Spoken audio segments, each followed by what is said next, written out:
en fréquentant le centre, mais surtout en fréquentant les ateliers, les divers ateliers, c'est comme ça que j'ai arrivé à trouver des facettes de moi-même que je ne connaissais absolument pas. Et je vais vous montrer un exemple bien anodin. Ça a été un atelier thématique qui a été fait au mois de mars. Et vous voyez, on m'aurait dit au mois de janvier ou au mois de février que j'étais capable de faire ça. Aujourd'hui, pas capable, pas vrai. Ça. Et en suivant seulement un atelier de peinture, eh bien, vous voyez, j'ai fait ça. Et vous savez quoi? Ça me plaît tellement, j'ai découvert cette chose, ça me plaît tellement que je commence à m'acheter du matériel petit à petit, parce que j'ai des revenus très modestes, et je commence à m'acheter du matériel, de la peinture, et je vais me mettre à peindre toutes sortes d'objets que j'ai chez moi, que j'ai recueillis de mon père. Je trouve que les ateliers de bricolage, étant donné qu'on ne peut pas toujours être embarqué sur une dictée ou écrire, mais bricolage, je trouve ça parfait. C'est motivant. Du scrapbooking avec les photos d'Alpha. C'était vraiment beau à faire. Des idées. On a cherché des idées un peu partout. Oui, je recommencerai dessus. Transfert d'image, ça a été intéressant. On a fait un peu de peinture aussi sur du bois. J'espère que ça va se continuer. On a fait aussi des pots de jardinage, des pots de fleurs. Là. On a fait des dessins dessus. On a fait des transmissions d'images. Après ça, on est allé à des affaires de compte où un compteur était là et j'ai bien aimé ça.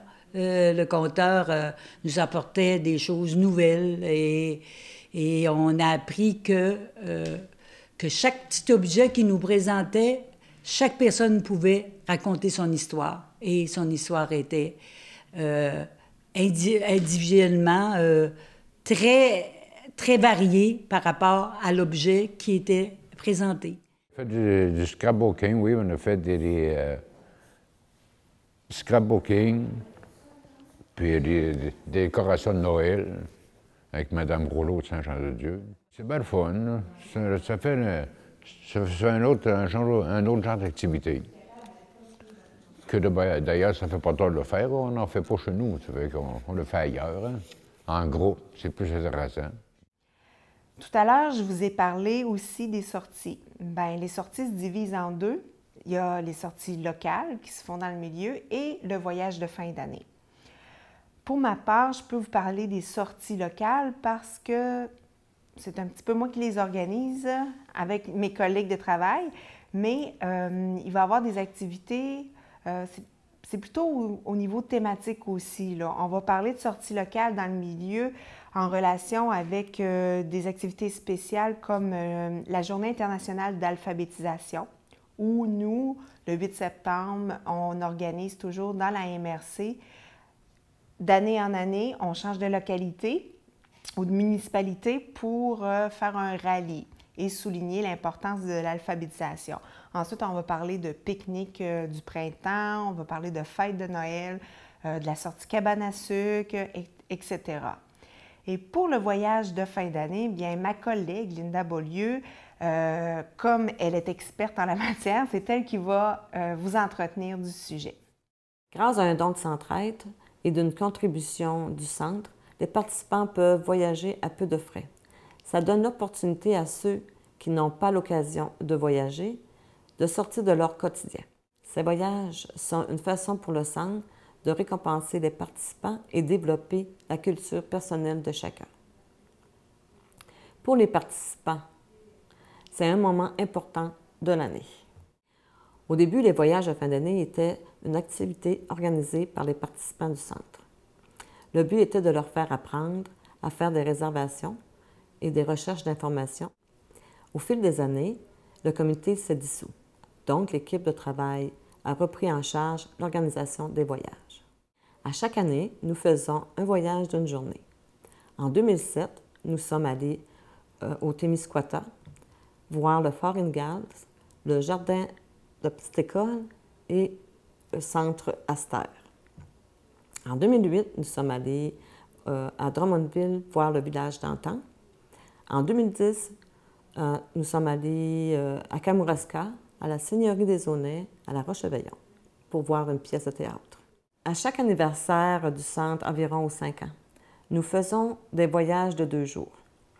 En 2004, nous sommes allés voir la Fabuleuse au Saguenay-Lac-Saint-Jean. En 2009, au cours d'un voyage à Bécomo, nous avons visité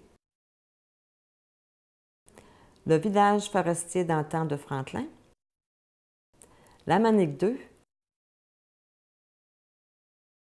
l'église de Sainte-Émilie